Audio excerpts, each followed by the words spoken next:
Anaton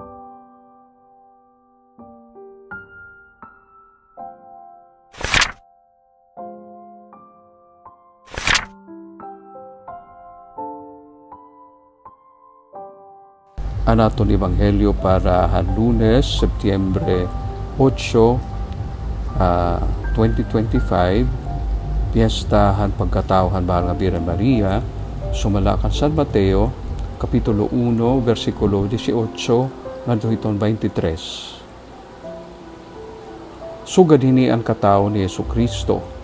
Ang karaslon palahi Maria nga iroy niya kani Jose, nahibaruan ni Maria nga burod na hiya halarangan Espiritu Santo. Diri karuyag magpakaalo kan Maria Jose kay matadong hiya nga tao. Sanglit na kahuna-una hiya hinpagbaya kan Maria hinhilom la, kundi samtang ginhuna-huna niya ini, pinakita hiya usa nga anghel han Ginoo, pinaaghin inop nga nagsireng, Jose tuli ni David, ayaw pag-alang hinpagkarawat kan Maria nga imo asawa, kay nagburod hiya halarangan Espiritu Santo. Magaanak hiya lalaki, ngan pagngangaranan mo hiya nga Jesus, kay magtatalwas siya han iya katawhan tikang han ira mga sala. Nahinapo ini nga tanan basi matuman ani giniakan han Ginoo, pinaaghan manaragna nga nasiring. Magbuburod inusa nga uray nga daraga, ngan magaanak hin lalaki, ngan tatawgon hiya nga Emmanuel, nga karuyag sidngon ang Dios aanhi upod ha aton. Kabugtuan na maupay nga sumat han atong katalwasan, pagdayawon ka Kristo. Kung naabot iton birthday o itong kaadlaw ng bisan hinmo, nagsasalin orog kita, nagkakanta kita, nagmamanyanita kita, kaya nga dirita ini pagbubuhaton kan Mama Mary. Nakamatuuran na damo na aging buhat tikang paan mga novena masses, mga prosesyon nga daya na hatong paghatag ngan pagpakitan atong kalipay, paghatag ng kadariawan sa Dios, tungudan iya paghatag aton han iroy han manunubos, pinaagi han iya katao. Pero ipapausa ka mo iton aton Ebanghelyo, diri magud hiunong ang katawan mahal nga Birhen, kundi hiunong ang katawan Ginoo Jesucristo. Sanglit pa kaya na daw kita, kayo daw kasugad nga dili man hiunong ang katawan mahal nga Birhen, kundi hiunong ang katawan ni Jesucristo. Iton siyahan nga rason kay waray manggod gospel account, waray manggod igin susumata aton bisan din nga parte hiton Biblia hiunong ang pagkatawhan mahal nga Birhen.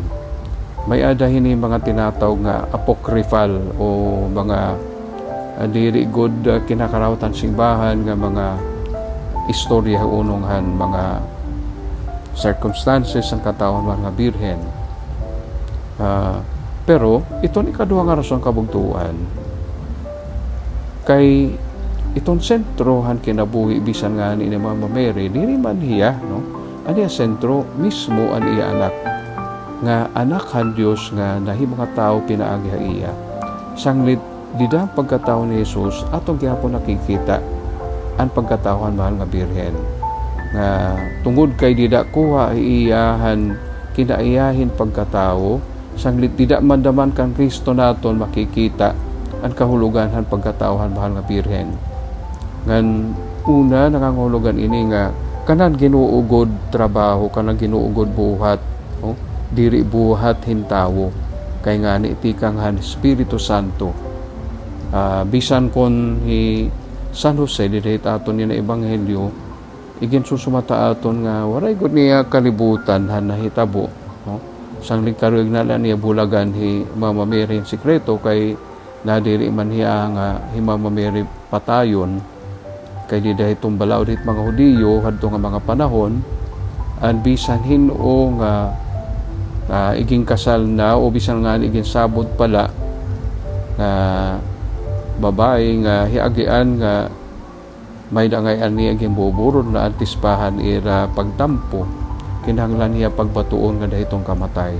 San Jose kini ka tao sa nga buutan nga tao sa gentleman kumbaga English, ngan labod la iton usa nga tao nga nadiri pagbuhat, bisan nga nihan matatawag ta nga just nga punishment o matado nga patok.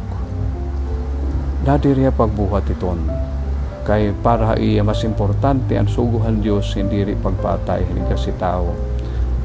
Ngan nakikita nato ang kabugtuan nga ang Dios kinitahin nga kan San Jose kamutangan sang nagpadarahin ang anghel basi laro kan San Jose nga diri ti kang hintawo an kan mamamerigen dadara kundi ti kang santos nga espiritu ngan gintagan niya klaro nga pagpahayag han misyon han magiging anak ni Mama Mary nga iya tatawagon nga Jesus karug singon Yahweh an amon magtaraluwas kay tatalwason niya an iya mga tao an iya katawhan ang bugos nga katawhan na kalibutan tikahan ira mga sala ngan ikaduha doon niya ang presensya di niya kalugaringon ang presensya nga Dios non pinaagahan iya ngaran nga Emmanuel nga amo ang katumanan han panagna ni propeta Isaías may usa nga matataw pinaaghin uray nga babae